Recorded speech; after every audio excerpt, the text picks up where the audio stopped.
Ölkə və dünya gündəmini Baku Press News-dan izləyin. Kanala abunə olmağı unutmayın. İran İsraillə mübarizədə tərəfdaşlarından əməli dəstək gözləsə də nəticə yoxdur. Tehranın ən yaxın iki tərəfdaşı Rusiya və Çin sadəcə müharibə əleyhinə bəyanatlarından kifayətləniblər. Onlar İranı ağır durumdan çıxaracaq istəkdə deyillər.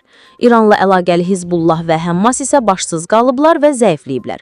Tehranın istəyi ilə İsrailə qarşı həmlə edəcək gücdə deyillər. Yalnız Yeməndəki Husilər İranla birgə İsraili raket atəşinə tuta bilərlər, ancaq onların da başına raketlər yağır və bu onların müqavimət gücünü zəifləyir. İran İslam İnqilabı Keşikçiləri Korpusunun keçmiş rəhbərlərindən biri, General Möhsin Rizai, yerli televiziya kanallarından birində çıxış edərkən İsraili qorxutmaq üçün iki açıqlama verib.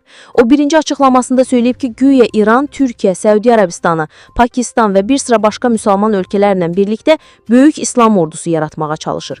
Türkiyə, Səudiyyə Ərəbistanı və Pakistan İranı xilas etmək üçün niyə İslam ordusu yaratmalıdır? Axı İran adı çəkilən üç ölkənin müttəfiqi deyil. Əksinə İran mühafizəkarları və həmin İslam Keşikçiləri Korpusu müxtəlif illərdə Türkiyə, Səudiyyə Ərəbistanı və Pakistan əleyhinə siyasət yürüdüblər. Bu ölkələrin əleyhinə açıqlamalar veriblər. Türkiyə İsrailin İrana qarşı hava hücumunu pisləsə də, İrandakı dairələrin terrorçu PKK təşkilatına dəstəyini unutmayıb. Türkiyənin Xarici İşlər Naziri Hakan Fidan bir neçə ay əvvəl verdiyi açıqlamada İranın PKK ilə gizli təmaslarına son qoyması vacibliyini bildirmişdi. İrandakı dairələr bir ara Səudiyyə Ərəbistanı da içəridən qarışdırmaq istəyiblər. Bu səbəbdən Səudiyyə Ərəbistanı İranla diplomatik əlaqələrinə son vermişdi, yalnız Pekinin vasitəçiliyi ilə diplomatik əlaqələr bərpa olundu. Pakistana gəldikdə bu ölkə ötən ilin yanvarında İranla sərhəddə toqquşma yaşayıblar, bir-birinə raket zərbələri endirmişdilər.